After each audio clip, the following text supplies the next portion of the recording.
Welcome to Bears on Tap, hosted by Quinten, Krzysko, Sonny Verma, and the one and only Ron Luce.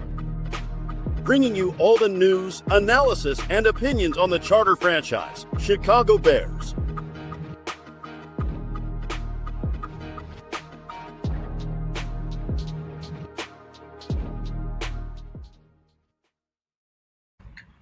Just like the Mississippi State Mud Dogs when Bobby Boucher decided he did not want to play football anymore. We suck again! Bears lose to the Detroit Lions. Many of us, myself included, may have grossly underestimated the stink on this team after the last 4 years of losing football. Because today, in the words of John Fox, everything is a problem. Feels like every time the Bears do something positive, it's one step forward and two steps back, with penalties, turnovers, and miscommunication.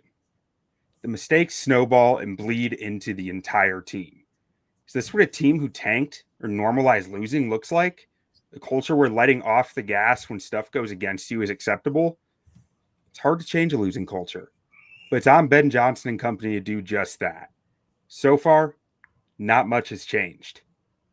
The only potential silver lining I can find is that sometimes you need to hit rock bottom to find real change, and today sure felt like rock bottom. But I've been here, said that before, and I'm starting to feel like a broken record.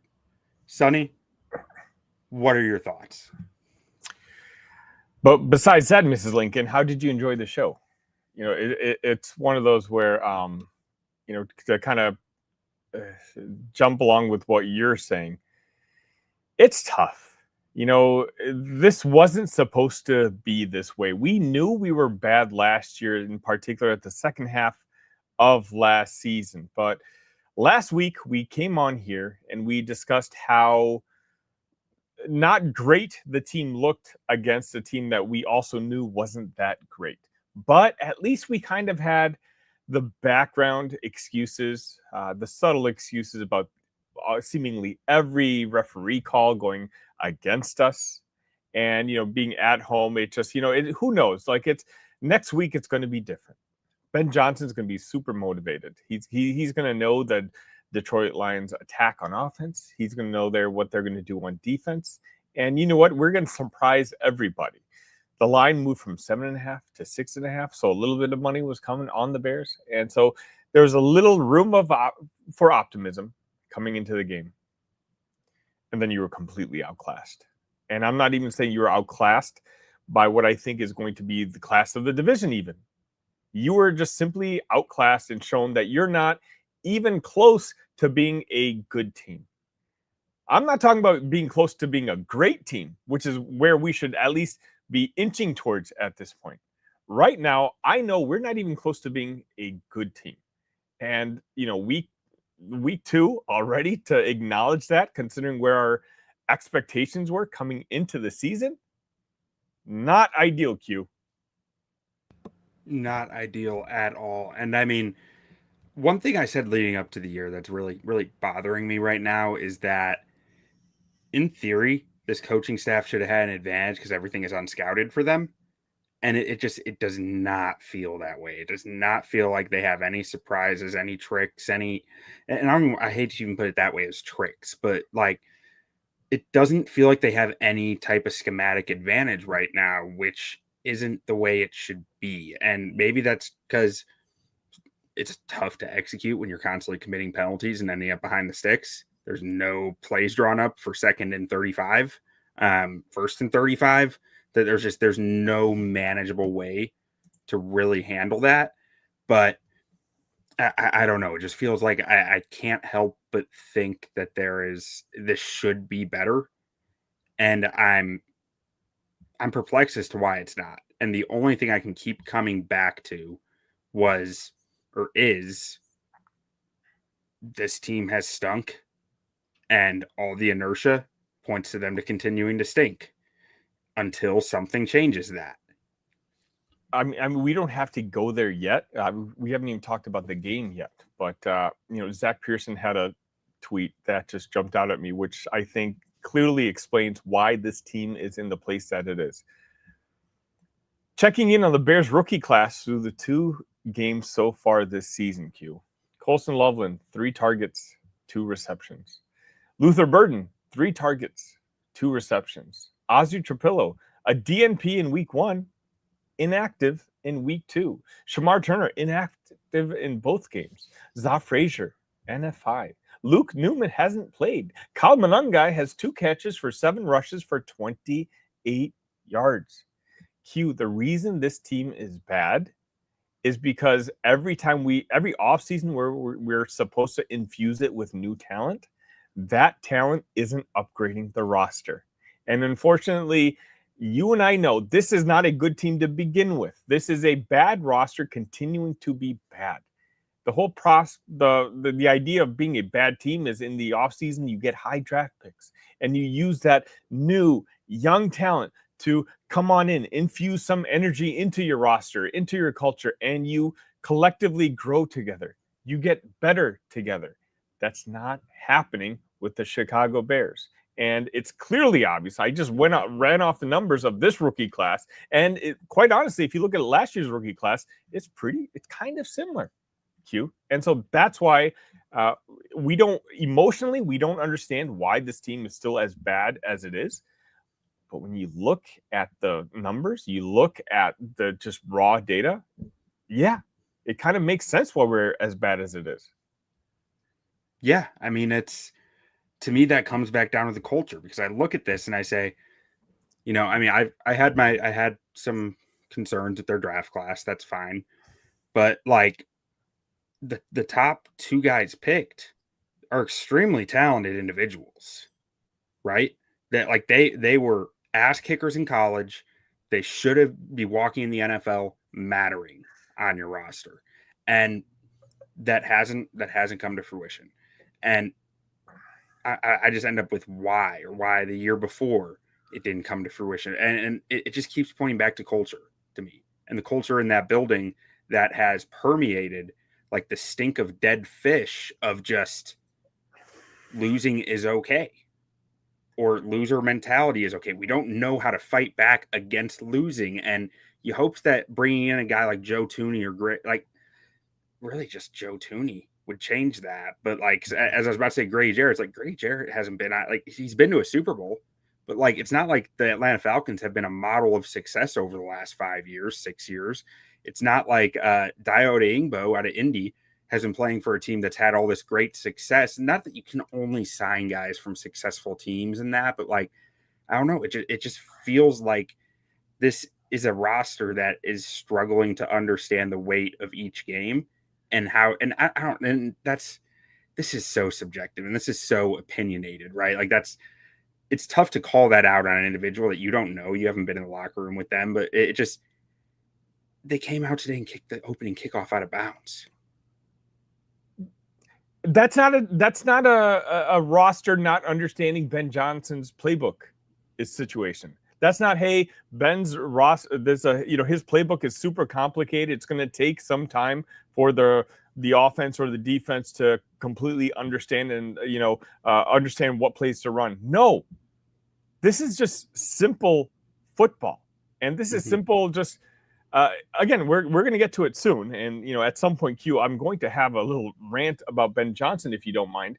Again, it's a post-game show. So this is where we're allowed to be a little emotional. Whether I'm going to think this 2 or 3 days from now when we do another show on Bears on Tap, I don't know. But I certainly have some thoughts at this point. But, along the lines of what you were thinking, when the Bears selected Colston Loveland, there wasn't a clear, easy pick at number 10. So, you could have the guys that you wanted weren't there. So I understood the idea that you want to there wasn't an easy choice. Let's put it that way. It was very divisive. It was like I was leaning towards offensive tackle or defensive tackle, but that partially just because I love the trenches, right? Like, so that speaks to it, because like other people were leaning towards a tight end. Others are leaning towards a running back. Others are leaning like that. There were plenty of needs, and there was talent there, but it's like which one it makes the most sense and has the most upside. Right. There's no consensus there, I guess is what we were saying. Yeah. Ultimately, we decided to go with Colston Loveland. Now, again, if the contingent that wanted to go with tight end, we're probably assuming that we would have taken Tyler Warren there. There was that minority that wanted Colston Loveland. And you know what? A day or two after the draft, after thinking about it, watching some tape, a lot of that contingent that wanted Tyler Warren was like, okay, fine. You know, Colston, for his strengths, yeah, maybe Ben Johnson sees something in him that can make him a star, that he sees the traits that maybe Tyler Warren has more of a limited ceiling and Colston has a higher ceiling that's going to fit a lot better in Ben Johnson's system. Through two games, Colston Loveland has 12 yards receiving. Tyler Warren has over 150 yards. I don't mind if your first round pick, your 10th overall pick, is limited in usage because you are a good football team slowly being able to, wean someone into your system. The Bears stink. The Bears are bad. And if the Bears are bad, and seeing the guy that I think it's fair to say, and again, I know you actually like Loveland more than Warren, so this is not a judgment on that. But I guess my point is, if you liked Loveland more than you liked Warren, use him. Show me why you liked Loveland. Because right now, those of us who aren't the film nerds, the guys who, like, hey, watching this trait or that trait, the consensus is we thought everyone was going to take the Bears if they wanted to go to the tight end run, they were going to take Warren. Now we see Warren being one of the Colts, top offensive producers right now. Whereas I don't remember seeing Loveland on the field today, practically. And I just sit here confused because I'm sitting here ranting about a lack of talent. And yet we have the opportunities to get talent. And the talent that we have just simply isn't doing anything. And it's frustrating. It's extremely frustrating. I mean, with Loveland, I would say that I think a part of it is you need the run game for 12 personnel to really hit. And even today, they actually ran the ball decently well on the numbers basis. And I felt like they opened stuff up fairly well early in the game to an extent. But the stuff that kind of stuck out was the, 1st and 20 run where they couldn't get any yards. It's like you need to be able to get yards on 1st and 20 if you're running the football. But so I think that impacts that they can't really move the football on the ground in that 12 personnel right now, where we see, or at least week 1 probably more than week 2. Week 2 is probably, it gets so far away from you. But like you're saying, you need to be able to draw stuff up for this guy if you thought he was you forewent needs because of his talent, right? And I believe in his talent, and I believe, like we were about saying in the comments, rookie tight end is one of the hardest positions in the NFL. It absolutely 100% is. But also, most rookie tight ends aren't being drawn up to be the number 2 tight end as a change-up within their offense, like Loveland is. Like, Loveland is meant to be a mismatch maker that gives him easy targets, and that we haven't seen that yet, which is concerning. Maybe that has something to do with the optionality of Ben's offense and him grasping it. Scott saying Loveland's being forced to stay in quite a bit to help the O-line. I didn't think he was forced to that much in week 1. I'll be looking forward in week 2 this week because it did seem like the O-line held up pretty well this week, and maybe that's a part of why. But I mean, ultimately, I'm with you. Him and Burden both. You took these guys and you are struggling to score points. Exactly right. Like, I understand, I agree with you in the sense where it's like a rookie tight end. It's going to take some time. But you know what? Guess what? We have a very highly paid tight end. And he had 2 targets today. So, like, for me, it's like, even you're talking about 12 personnel, I understand that. But then utilize Cole Kmet. It's not like, I know we thought, foolishly, for the last 2 years, we've had an onslaught of weapons that we can utilize. That really hasn't been the case for a while now. And so for me, it's one of those where I can understand the Loveland, him not being used. If we were using if Kmet has a very good contract. So in that sense, you invested in him thinking he was a good tight end. Use him then. but you're not using him either. So that's why I'm at the point now where I don't know, I have serious questions about, the roster construction here. And I have serious questions about, what the whole offseason plan was. The offseason plan seemed to have been, to me, let's hire Ben Johnson. Let's make sure he's interested. If he is, let's hire him. And then what? Then let's just have him fix last year's roster. But last year's roster wasn't good, Q. And so, my question is, I don't know what kind of a head coach Ben Johnson is, because I don't know what kind of tools he's dealing with. Yeah, and you say, I think this is where I get some heartburn in that, is you say, last year's roster wasn't good. Last year's roster was plenty talented, right? Mm-hmm. They weren't good in execution. Yeah. Mm-hmm. Plenty talented. This year's roster is plenty talented. The talent is on the grass, but something isn't clicking. And again, you can chalk that up to the offense if you want to. We're 2 weeks into the season. This matters at this point, and you need to be finding answers within that talent, because we're sitting here saying Rome Odunze looked plenty talented today. Yeah. DJ Moore, we know, is plenty talented. This O-line has quite a bit of talent on it. And for the offense to be this ugly, I mean, the running back situation is rough. But again, the tight end room, plenty of talent. There's no reason for this offense to look so disjointed as it is. And really, I mean, frankly, when they were on schedule today, the offense didn't look bad. It was the penalties. When we're on script, we're one of the best teams in the country. Yeah. In the entire NFL. It's just seemingly on schedule. I mean, just not behind the sticks. You're not playing 1st and 15, 1st and 20. They moved the ball somewhat well outside of that. They did have some hiccups in the first half. I mean, the second half is pretty much just out the window as far as trying to analyze it. You got stuck on the 3rd and short. I don't know why we're trying to QB sneak twice in a row. If you have this many weapons, I didn't mean to cut you off. Yeah. But exactly right. If you have all these wide receivers, you rebuilt your offensive line. Show me that you have faith in that, because a QB sneak, anybody can run a QB sneak. And it failed the first time, and you just went back to it. And that's not why you hired Ben Johnson. You hired Ben Johnson to come up with a cute little play that nobody would have predicted, and you easily make a first down here. Right now, I talked about this last week. If you didn't tell me that the Chicago Bears made a change at the head coaching spot, I don't know if I would have noticed. Yeah, I mean, honestly, the 3rd and 1 QB sneak feels scared to me. And Ben Johnson, I've never seen as a scared play caller or head coach. Very, very confident head coach, but I don't think he believes in his guys' ability to execute, because 3rd and 1 QB sneak is a scared play call to me. 4th and 1, I get it. You got to get that yard one way or the other. But 3rd and 1, and you have 2 downs in your pocket, you're QB sneaking.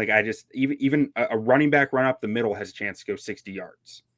A QB sneak has a chance to go 2 yards, right? It's just, I don't get it. And Woobot again in the comments saying it's going to take time. Woobot mentioned earlier, he's a Lions fan. We appreciate you jumping in and giving us some condolences, but I mean, it will take time. And I think we acknowledge that, but there's a difference between giving time and losing 50-20. Right. Last week it was much more acceptable to me, even though I didn't like the results, but it was okay. Maybe some time, that makes sense, but it can't be this ugly. And you say a 15-2 team, and the Vikings won 14 games last year. Yeah, they were both really good teams last year, but they both had significant change as well. And the Bears took the Lions down to the wire last year at Ford Field. It's just it's hard to accept the result. And like I was messaging with some friends before the game. It was like, I feel like Detroit is probably the more desperate team here because their expectations are set higher. For them to fall to 0-2 would be like utter disaster in that franchise. And I feel like 0-2 for a lot of Bears players just feels like par for the course. And that's sad, right? Like, because this change that we made in the offseason, we shouldn't be in this place. We had the number 1 overall pick last year. We, not just that, and then we also took what we were hoping to be a wide receiver 1. So we had a number 1 quarterback and a wide receiver 1 drafted last year. We took a tight end at the number 10 pick this year. We hired what the head coach that everybody wanted. That was the consensus number 1 head coach available this past offseason. And yet, I feel worse right now after week 2 this year than I did last year after week 2. Like, at least I was optimistic last year that maybe this could change, maybe that could change. Right now, and, I'm going to kind of push back on your point a little bit earlier that you made, how you said that, this team is talented. I don't know if it is. I thought it was, but now the infusion of guys that we've basically brought in onto the roster over the last 2 years, none of them, well, I'm using a little hyperbole here, but there's not much difference makers that Ryan Poles is bringing in. Certainly not that he's necessarily drafting. We're still relying on some of the guys the previous GM had drafted. So I do question if last year's team finished the way it did. 2 years ago, the team finished the way it did. And this year, arguably the Chicago Bears are the worst team in the NFL based purely on what we've seen on the field through the first 2 weeks. Is the talent there? Or are we just kind of being hopeful about it? Are we just assuming it? Because right now, I don't know. At least I'm not as confident as you in saying that, the talent is there and what is the cause. Maybe for me, maybe the talent isn't there. And maybe that's the problem. Yeah, offensively, I feel strongly the talent is there because there are offenses around the NFL doing more with less. So unless like if we take the quarterback out of the equation, offense, because Caleb's still a question mark, the offensive talent is strong in my mind. And there are, I think, multiple teams around the league doing less with more or more with less. The Bears are the ones doing less with more. But on defense, I do think it's really fair to question, is the talent there? Because the depth certainly isn't there. We know that. When we're looking at the defense today, I got some numbers here. It's point blank, the defense needs to be better. 28 points at half, 694 yards and 73 points in the last 5 quarters of football. That's outrageous. Outrageous numbers to be giving up. So the defense, I do think, is the talent is definitely like there's some talent missing. We needed Jaylon Johnson to be healthy this year because he's the one blue chip player on this team. Outside maybe Joe Tooney probably belongs in there too, but no Jaylon Johnson is definitely going to hurt you. I know Scott had a comment earlier in here about once Jaylon Johnson went hurt, the whole team took a nosedive. Which it seemed like the air got let out of the building not the building, but the team when Jaylon Johnson went down. And part of that is just because the cornerbacks suck. They're so bad, Q. Jaylon Johnson's awesome. Yeah. Kyler Gordon's fun. Neither of them are on the field. But again, I feel like that's the problem here. Ryan Poles has been here for how long now? How many years and he just 21? signed sorry? 2021 was his first year, right? So this is his 5th year? 5th year. Who's the best player that Ryan Poles? Poles 2022. Regardless of what the actual answer is, who's the best player that Ryan Poles has drafted? Let's see. Let's look up Bears draft history.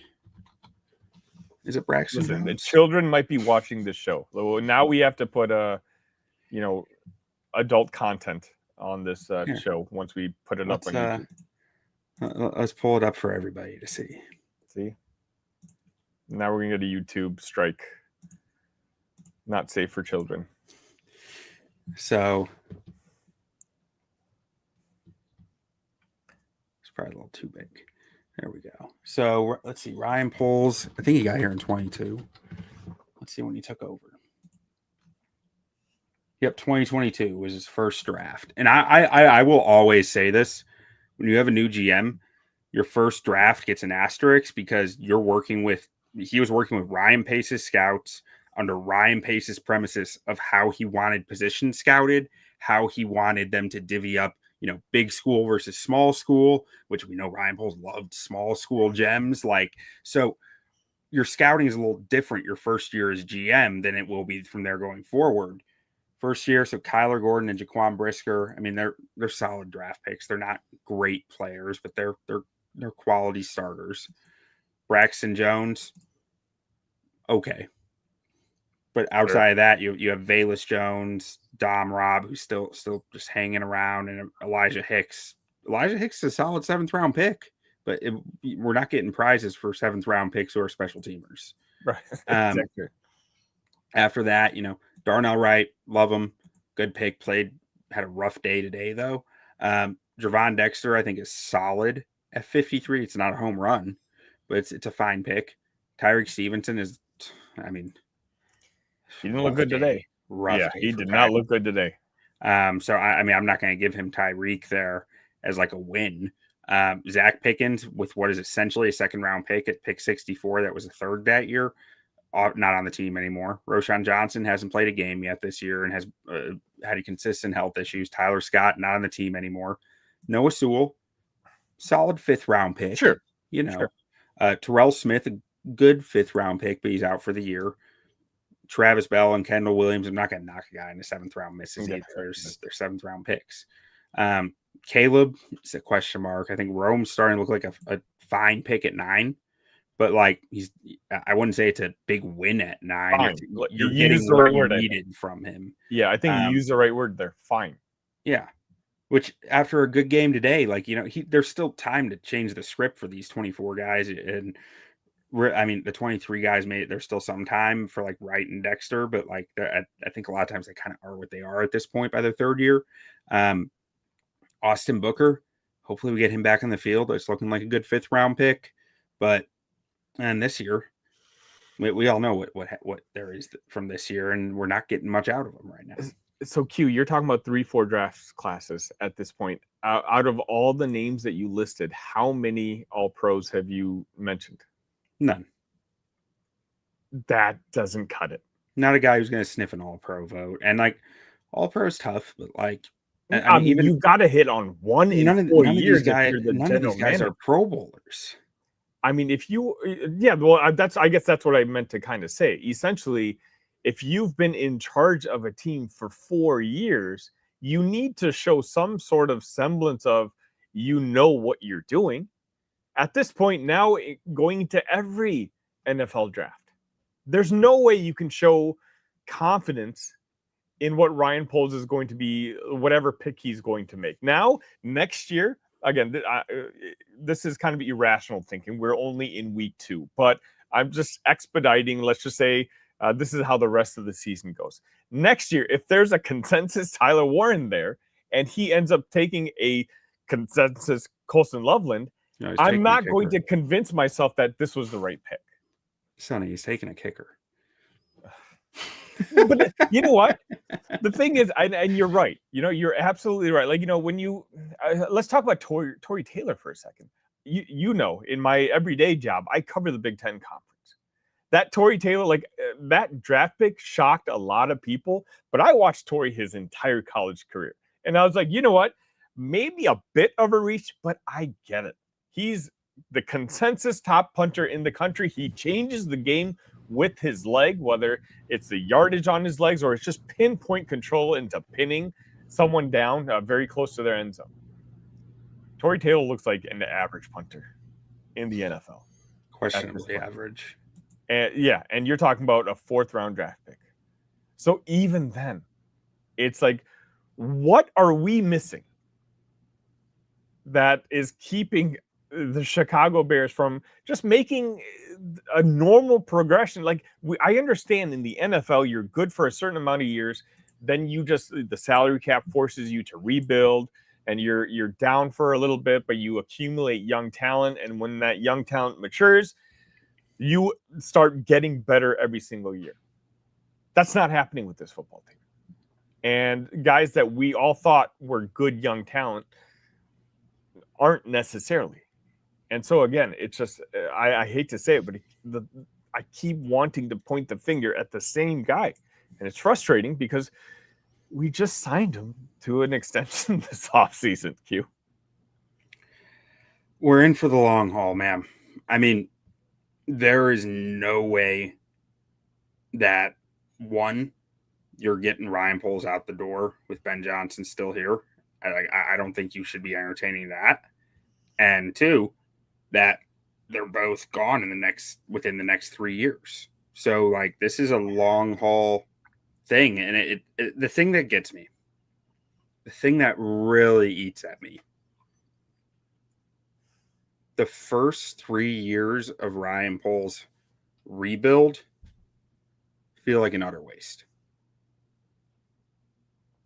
And we're sitting here with not much to show for it versus just a lot of time on our part and a lot of hope that just got crushed, basically. And we were so excited about it, right? Ryan Poles, like, he was getting rid of, like, so much dead cap, and we just had to wait it out. And then, you know what?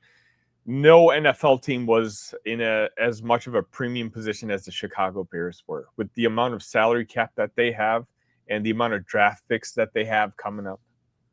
What have we done with it? We do nothing with that salary cap, though. Nothing. Like the Athletic put an article out the other day talking about the teams who've had the most cash over cap spent, which is a good way to look at how much money are actually doling out, not just making for the cap floor. And the Bears were rock bottom. They were like, I want to say 30th on that list or 29th, something like that. Like they're not. It's perplexing. But and to get back some of the comments here, Woobot asked, it says it starts in the trenches. What would you guys rate your lines? I mean, I think I'd rate the Bears O-line BB plus, just based on talent. Drew Dahlman's a solid center. You got an all-pro there in Joe Tooney. You got Darnell Wright, who is looking like a guy who's going to be a strong offensive tackle in this league for a long time. Braxton Jones is questionable. Jonah Jackson is questionable. But all those guys are legit starters in the NFL, which not every team always has. And the Bears historically do not have. On the defensive line, I mean, they're a C. Like C at best. Did Maybe we pressure Goff once today? No. And you look at Dennis Allen's defense, and he wants to build it so that those four guys can really stuff up run lanes, and then he can scheme pressure, right? He doesn't care that much about having some edge that can do it all, which is, as long as it works, it's fine.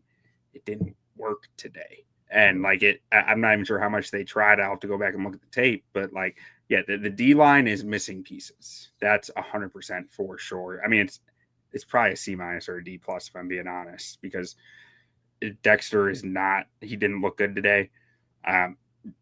Grady Jarrett, he had some moments, but Deo and Sweat seem kind of just missing out there, and your rotation is not really getting you much. Yeah, and I agree with you. Like, on those grades, I'd probably give a B- to the offensive line. Like, they're okay. I wouldn't say, I mean, they're right about average. I wouldn't say they're good. I'm not going to say it's a bad offensive line. But on the defensive line, it's just simply, you have Sweat, but, we knew that defensive line was going to be an issue. Again, today, against Detroit, I'm repeating myself, but I don't recall a situation where our defensive line was making an impact. It really looked like that Jason Goff or Jared Goff had all the time in the world to do whatever he wanted to do. And it's just frustrating because we knew these were issues. We knew running back was an issue. Q, I got to ask you a question. I know we're going off script here. Look at the running backs on our roster right now. 1 through 4, 1 through 3, 1 through 4. whatever guys you want to consider, are any of them going to be on our team next year, 1 year from now? Monungai, probably. Probably. I don't. I mean, there's not much loss to let him go because he's a 7th-round pick. But like, I would think Monungai's here. I don't think Swift is going to last with his salary. And then Roschon, I mean, if he's not on the field making an impact, I don't know how you can justify keeping him around. Exactly right. You're going to have to completely redo that running back room. And you know what? We knew that coming into the offseason. And yet we couldn't bring in one guy that we could think that could be in like future plans. Like you're right. Monungai will probably be on this team, but not because like his talent proves that he needs to be, but simply because we probably have so many other moves to make that he's just going to be kind of a placeholder there. And we know how important, and you've let us know like how important that running back position is to Ben Johnson and his style of offense. And it perplexes me that we have these 3 guys there and like there's no cornerstone there that I know that's going to be a future part of a Ben Johnson offense, because for some reason a lot of us were talking about, hey, you know, could they win 9 games this year? Could they win 10 games this year? At this point, I don't know if we're battling for a top 3 draft pick this upcoming season. It better not be. I mean, this team needs to learn to win some games. They need to get some better toughness out there and learn to manage the adversity. You know, I mean, I'm looking at this year's draft class. Even like one pick after Shamar Turner went Omar Norman Lott. I don't even know what Norman Lott's done for KC this year. He's even played, but like, I don't know. I liked him a lot more than Shamar Turner. One pick after Ruben Hippolyte. Let's see. I think this is a fun one. It doesn't matter. It's too far down the list. But it's just, it feels like there was kind of that was Jalen Royals. Okay, I'm thinking last year then. I think it's one pick after Torrey Taylor is a big name. Let's see. That was Cade Stowe. Oh, Bucky Irving was 3 picks after Torrey Taylor. That's the type of thing that really, really irks me a little. But either way, I mean, something that we're getting at. I had in my notes here. That's kind of, it's a little off topic for what we're talking about, but also on topic is about Dennis Allen, right? So, I mean, I still have faith in Dennis Allen, the coach. I think his track record's too strong, and he's gonna figure out how to elevate players. I think just today they got a little shock by Jaylon being gone and that tossing their man coverage into a spiral, and that, you know, really impacted them against a team that had a lot of weapons. But I can't help but wonder if there's just a little bit of. Did you remember where Vic Fangio went after Denver, Sonny? It was Miami. Okay. So he went to Miami. He was there for 1 year. He got the heck out of there. It was under Mike McDaniel. After 1 year, him and the players didn't get along, and the players were bad-mouthing him the whole way out. Okay. He goes to Philly, wins a Super Bowl the next year with the top defense in the league. I can't help but wonder if there's a little bit of hard-nosed coach up against players who have been enabled right now. And again, pure speculation. I don't know any of these guys. I'm not in the locker room. I can't say that this is a fact. But I can't help but wonder that just a little bit. And then where this ties into what we were talking about, I also had a note. Dennis Allen, the talent evaluator, has always been kind of a question mark, which worries me with the Bears' current front office structure, where Ben Johnson is making more than the GM, I believe. And Ben Johnson, the coaches are, I think, the ultimate say on the draft picks right now, based on how we saw with Shamar Turner and Ruben Hippolyte and the way that stuff has gone. So I do worry a little bit about if Dennis Allen is having that much impact or that much of a voice on player acquisition without a pushback from a GM who feels like he can push back. I don't know where that gets you, because I do question his his history of draft picks with like Isaiah Foskey and Marcus Davenport and what's his name, Brian Brzee, and like some of the, especially on the defensive line, some of what he has put out there. But I mean, that's not about week 2 though. This is all big picture stuff, and like we need to talk some more about week 2. Sonny, do you have anything else you want to add?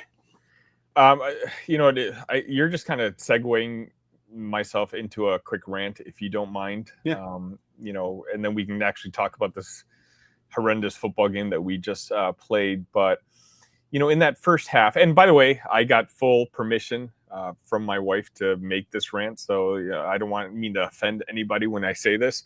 Ben Johnson, we heard this offseason, was during these training camps, Luther Burden wasn't lining up where he used to be, or he's supposed to be. He's off by like a couple fraction of inches, and he was basically being told being off the field. He was taken off the field, and we heard, and me and my Bears group chat friends were saying this is what we needed. That we needed someone more stern, someone who was holding these players accountable. These penalties, in particular week 1, and then the first half of week 2, in the games today, for me, like it just seemed like, and this is where I'm going to equate it to. Look, I've got 2 kids, right? 2 kids under 7. My wife and I, we both yell at them the same. But if I'm not around, my kids know that my wife's a little softer. That they're not going to necessarily, if my wife says, you can't have the iPad after if you don't finish your dinner, you can't have the iPad. They know that they're going to be cute and they'll get the iPad anyway. With me, they know if I say something, they're not going to get it. We're talking about the Dennis Allen defense, and I'm not saying I have any reservations about Ben Johnson. I hope I'm being clear about that, because I think I've made it crystal clear. My issues right now are with the talent in that locker room, with the guys that Ryan Poles is bringing in. But when you're talking about culture, Q, at this point, when you're making silly mistakes, I do have questions. Like, I know Ben Johnson's a super smart guy. I've seen proof of that. But in order to be a head coach, you also need to have some sort of presence where these players are going to respect you and understand that if they're not doing what they're supposed to be doing, that there's ramifications for that. And right now, through week 2, I just don't know. I guess I want to see Ben Johnson say something more, commanding of the locker room and holding people accountable, because the first 2 weeks, I understand these 2 teams finished 15-2 this year or last year. Q, I promise you, neither the Lions or the Vikings are going to win 15 games this year. And the performances that we've had these first 2 weeks, and again, this is more so last week, but I feel like in the first half, we had some really dumb penalties too. And it's just frustrating. And we have, a kickoff that we can't kick through the end zone last week, which, arguably cost us not a victory in the game, but a chance to win the game. And this week, as you mentioned, the first kickoff goes out of bounds. Like, that stuff should just simply be unacceptable. And I just want to know that I'm not the only one who feels that. I want Ben Johnson to convey to us, to his locker room, show some authority that, hey, you know what? If you do wrong, he's not going to just take you off the practice field. And he's not going to make a show of it to media. And all of a sudden, the story's going to get leaked to all of us. And we fans get excited reading about it. I want to know that he's going to command that presence in the locker room, where the players are going to feel compelled to do what they need to do, what they have to do, because otherwise they're going to get punished for it. And I guess that's just one of the things that just creeped into my head when I, texted you earlier when we were talking about that first half of that game. I need to see the dumb penalties go, because Eberflus last year, or last X amount of years, I never felt like he cared. I know he did, but I feel like, and we saw it by the end of his tenure here, the players really at that point were rolling their eyes when it came to some of the decision making that he had. I don't think he was respected in that locker room. When you're Ben Johnson and you're the most highly sought after head coaching prospect in years, you're going to have some respect just coming into that locker room. But you can lose it really quick, especially with the veterans. The veterans in that locker room, you're talking about Thuney and all them, they're going to know after a few weeks if a guy has it or not. And right now, I just don't know if Ben Johnson is showing me. I'm not even talking about X's and O's. X's and O's eventually, hopefully, you can fix. I know he knows that stuff. But is he just a good offensive coordinator? And you can't just be a good offensive coordinator. That's not going to necessarily translate to being a good head coach. You have to, adopt a couple different skill sets for that. And right now, I want to be more confident in Ben Johnson's head coaching abilities. And that's kind of, can you say matter of factly, that he's shown that he has what it takes at this level so far? No. And I mean, it's 2 weeks, but you'd like to have seen more in those 2 weeks. You'd like to have seen some more viability of the offense to this point where it doesn't look like they're trying to read Chinese out there. Like, there's something that you said in there that reminded me of, so last week on our O-line show, right? Me and Ron are talking about the different run blocks and different, like, anyone who doesn't know, me and Ron Luce, who is a O-line coach over at St. Xavier University, we go through the O-line tape and we discuss what we're seeing, what's happening. And on a few of the runs, we saw Rome Odunze was not hitting his run blocks very well. And we said on the show, if no block, no rock if he's going to hold guys to that, we're going to bet the Cole Kmet over today. Because for week 2. Because in week 1, Cole Kmet blocked his ass off. Rome Odunze did not. Mm-hmm. And we said, once Rome starts hitting these blocks, we're going to hammer the Rome over. But not until he does that. Rome was your best receiver today. I don't know if that's drawn up. I don't know how much that was ad-libbed by Caleb. I think it's kind of 50-50. But if I'm in that locker room and I watch the blocking tape from Rome and then see him getting the ball that much, I'm saying they're going at, well, what is all, like, is this all just lip service? And that's exactly my point. Yeah. Yeah. I want to see accountability. You're right. Rome was our best offensive player today. And, I don't know if we're even going to have time to really do the nicest guy, baddest No, we'll guy toss it out the door. There's nothing to talk about there. I think we've had really good conversation today. Rome was, I think, clearly our best player on that field today. Not that he was great. He fumbled twice on one play, which I don't think I've ever seen happen before. But you're right. Like, if you have a certain mantra, you need to show that conviction in that mantra, because otherwise, as I was kind of saying, in my previous rant, the veterans in that locker room will understand what's just words and what's real. Yeah. And I mean, the NFL is a what have you done for me lately league, right? This offense starts chugging, this all goes out the window. But the way that it's looking right now, it's tough to just toss that out. And it's not fair to Ben Johnson that he is walking into a situation where I am traumatized by the Bears' last 2 QBs and saying, I'm going to be patient. He's young. He's figuring it out. And the same way with the coaches too, with Matt Nagy. I spent so long going, oh, well, it didn't work because this, that, and making excuses. And this fan base is so tired of excuses. Like Woobot had a good comment earlier in here, like a while back, that the Lions went through this because the Lions were really rough for a long time. Their owner had to come out at a point and talk the fans off the ledge. And, Bears fans are on the ledge.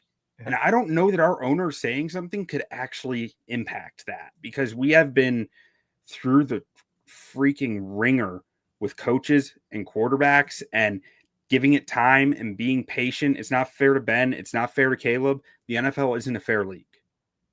It's not about fair. It's about results.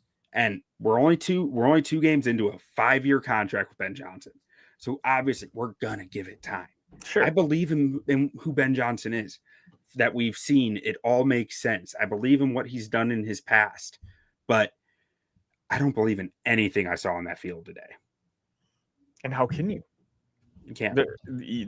I mean, if you're watching this video on Monday or Tuesday or Wednesday, or if you're listening to this podcast, let us know in the comment section. If you have a more optimistic view, tell us why. Because right now, I've watched the Bears my entire life. And again, I just don't know with I keep repeating myself, and I apologize for that. But with the new guys that we continue to bring in, you're supposed to raise the floor of your team every single year. And I just don't know if the Bears are doing that. And if the Bears are doing that, then what's the issue? I mean, this might get people to turn off this show, but like, how many players in that locker room you think read the tie down article and then looked at Ryan Poles and said, he just got an extension? Yeah. That's the precedent you set. That's what ownership is telling you is okay and acceptable. Like, it's tough to get by that. These are adults. These are adults who read things, who take in the information that's given them and decide what's reasonable and what's not. And that extension wasn't reasonable. And I'm not saying that's why they played badly, but it might be a factor in what's going on. If anything wrong in this organization is who can objectively look at that and say he deserved that. Again, it's accountability, right? Like that's kind of been almost the theme of the show. And when you talk about it starts from the top, yeah, I think you just kind of put the exclamation point right there with that article that we all saw. It starts at the top. If Ryan Poles isn't being held accountable, then is Ben Johnson being held accountable? And if Ben Johnson isn't being held accountable, are the players on the field going to be held accountable? And if nobody genuinely feels that they're being held accountable, we've got another 4 or 5 win season coming. Like, we're talented enough to win a couple games almost by accident, but we're not a team that's good enough to have direction, in at least a positive direction, moving forward. And that's not the player's fault. I don't even think that's the coach's fault. This may not be a general manager fault. This is simply a Chicago Bears culture fault. And that, I mean, it's not fair. The NFL is not fair, though. Yeah. So I got a few other talking points I wanted to mention before we close this thing up. Tyreek Stevenson had a really rough day today. And, based on the last 2 years, we know Tyreek struggles in zone coverage. Yeah. But he'd shown enough in man coverage to hope that he had real value there. And those man coverage reps are really the reason he still has a job.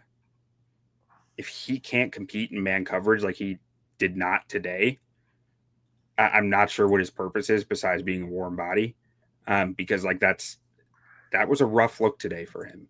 And then after that, I just had some closing comments here about who on this roster really has shown you that they want it, that they want to be great, they want to win games. Like, Rome showed signs today. Sure. We also had those few drops on that drive that were rough.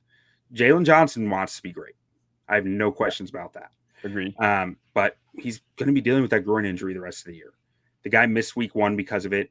Came out today, re-aggravated it. Like, that's going to linger the rest of the year, I think. Caleb didn't really look overmatched today. I thought Caleb actually played pretty well-ish, but it wasn't enough to matter.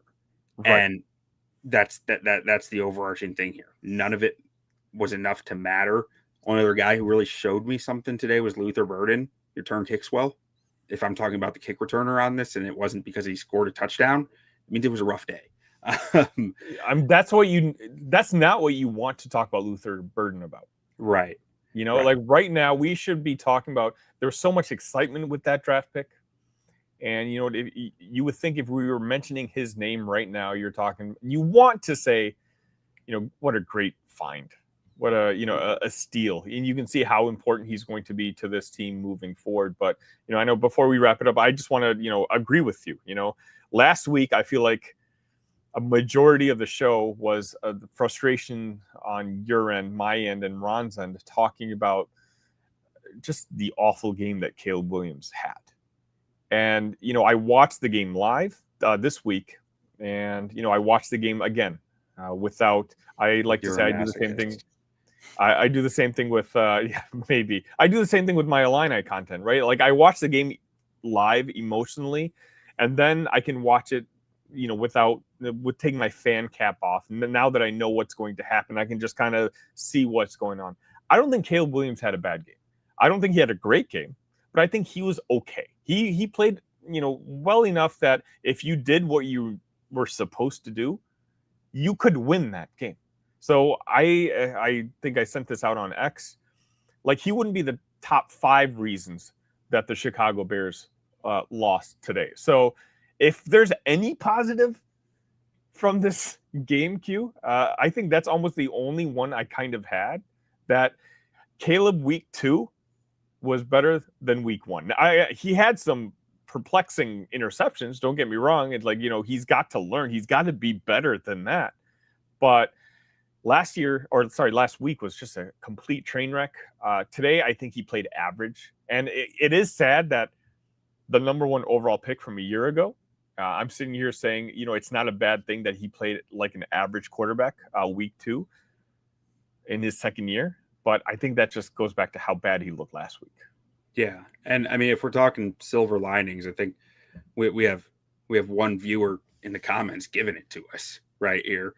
Bonafide Lions fan, Woobot, saying, I'm having deja vu. Our fan base was saying the same things. I assume that's about the start of the Dan Campbell era. So, like, if all this results in a 1-7 start to end with, like, what, 8 or 9 wins like the Lions did in 2022, and then go on a tear like the Lions have the last few years, it'll all be fine. You know, like, it's not good for this year, but if they build that base, like, that is a silver lining. I just we're just because it looks the same doesn't make it the same. So we need to see the results. And again, correct me if I'm wrong. It's late. It's Sunday night, but didn't they have like an ownership change as well? You know, the old Ford passed away, right, and left it to their daughter, I believe, and the daughter took over. And you know, just, I mean, who knows? You're right. Now, all of a sudden, yeah, you're right. You know, we have those. Again, you know, paying respects, but those patches are just way too big. The patches that they wear on those jerseys are way too big. And maybe that, you know, we're going through that transition now. But I don't know. I want to believe, Q. I want to believe so badly. But I just don't know through 2 weeks what the positives are. Like, I should be in year 2 of Caleb Williams, week 2.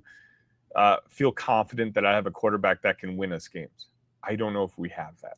I should see signs from Ben Johnson that he is the right head coach, and that, you know what, he's brand new to the job, but he's showing me hints that are going to, you know, confirm what a lot of the league already thought, that he was going to be a good head coach.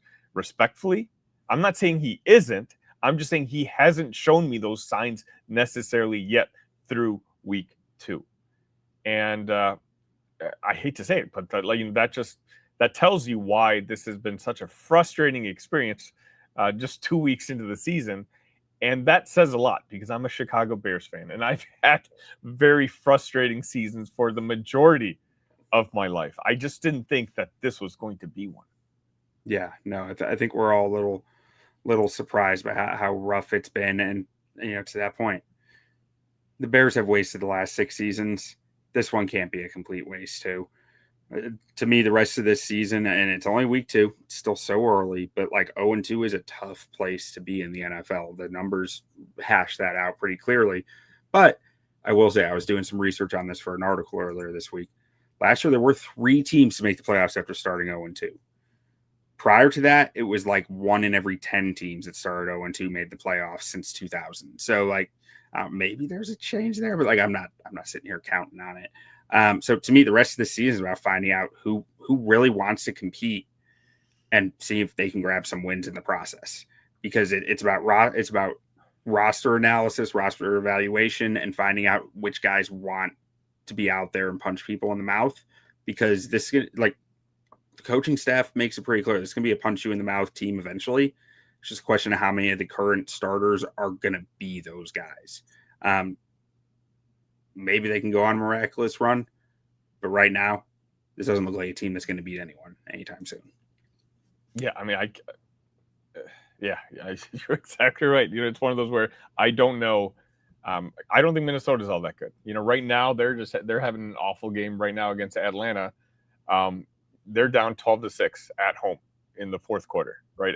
As of the recording, we got embarrassed by Minnesota at home.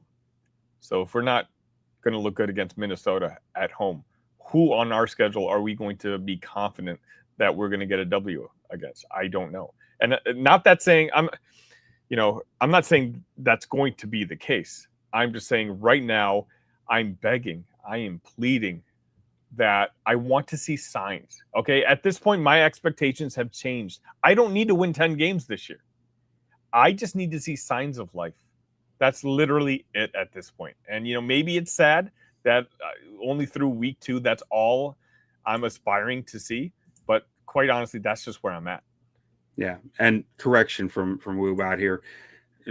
Dan Campbell won 3-13 and won his first year in Detroit. The second year was when they started 1-6 and then started to win a bunch of games. So, you know, I mean, maybe it's just an adjustment for building a real winning football team from a dysfunctional franchise, which fits, frankly. You just hope that having this quarterback made a difference. And right now it's not looking like it does. And I don't know. It might take some time here. I still believe in Ben Johnson. I still believe in Dennis Allen. I don't know how many players in this roster I fully believe in, though. Exactly right. And again, you know, I want to make sure that message is clear. I'm not saying I don't believe in Ben Johnson. I just want, and I'm hoping for, because right now I believe Ben Johnson is the most important fixture in the Chicago Bears organization at this point. Last year, I thought it was Caleb Williams. Now I think it's Ben Johnson.